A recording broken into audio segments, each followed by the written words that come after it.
ابن عثیمین رحمہ نے فرمایا ہے کہ کسی کے لیے جائز نہیں ہے کہ وہ دنیا کے باغات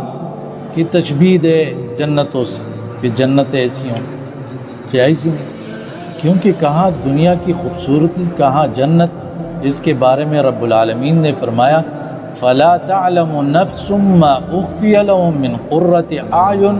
جَزَاءً بِمَا كَانُوا يَعْمَلُونَ۔ کسی انسان کو پتہ نہیں کہ اس کے لیے کیا کیا آنکھوں کی ٹھنڈک چھپائی گئی ہے،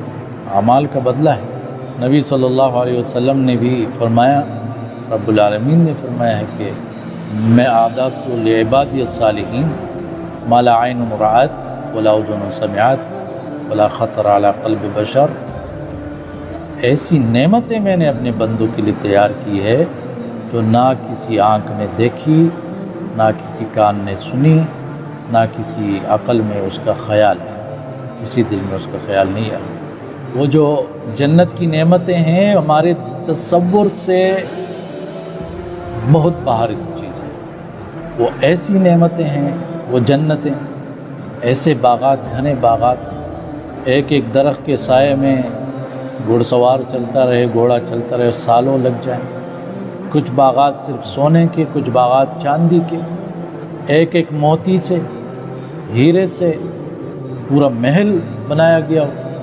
کوڑے برابر کی جگہ ساری دنیا سے قیمتی، اس کے اندر حوریں ہیں، اس حور کا ایک دوپٹہ ساری دنیا سے قیمتی۔ نبی صلی اللہ علیہ وسلم نے فرمایا، اعلان ہوگا جنت میں رہو، صحت مند رہو گے، بیمار نہیں ہوگے، جوان رہو گے، بوڑھے نہیں ہوگے، ہمیشہ زندہ رہو گے، موت نہیں آئے گی۔ اب یہ نعمتیں دے ادنا جنتی کو، کسی ادنا جنتی کو جو بالکل آخر میں سب سے زیادہ گنہگار مسلمان، جو سب سے آخر میں جہنم سے نکلا، اس دنیا کے 10 گنا زیادہ، اس سے زیادہ جگہ اس کو جنت میں دے دی جاتی۔ ایسے باغات، اس کے تصور، جو کچھ وہ مانگتا رہتا ہے، مانگتا رہتا ہے، مانگتا رہتا ہے، اس سے بڑھ چڑھ کے اس کو دے دیا جاتا ہے۔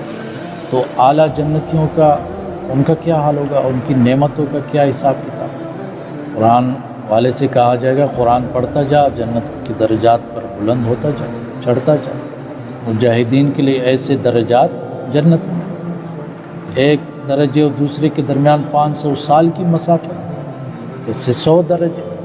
ایسی جنتیں ہیں کہ اس میں پھل ختم نہیں ہوں گے، کسی کو اس سے روکا نہیں جائے گا۔ وہ جنل جنتین دان، وہ پھلوں کو حاصل کرنا بھی بہت آسان ہو گیا، آسانی سے وہ آپ کے پاس ہی آ جائیں گے، خود ہی جو چاہو گے آ جائے گا۔ لکم فیہا ما تشتہی انفسکم ولکم فیہا ما تدعون، جو چاہتے ہو، جو پکارتے ہو، وہ آ جائے گا آپ کے پاس۔ کیا مچھلی کے مہمان نوازی، کیا بیل کی مہمان نوازی، کیا پرندوں کی گوشت کی،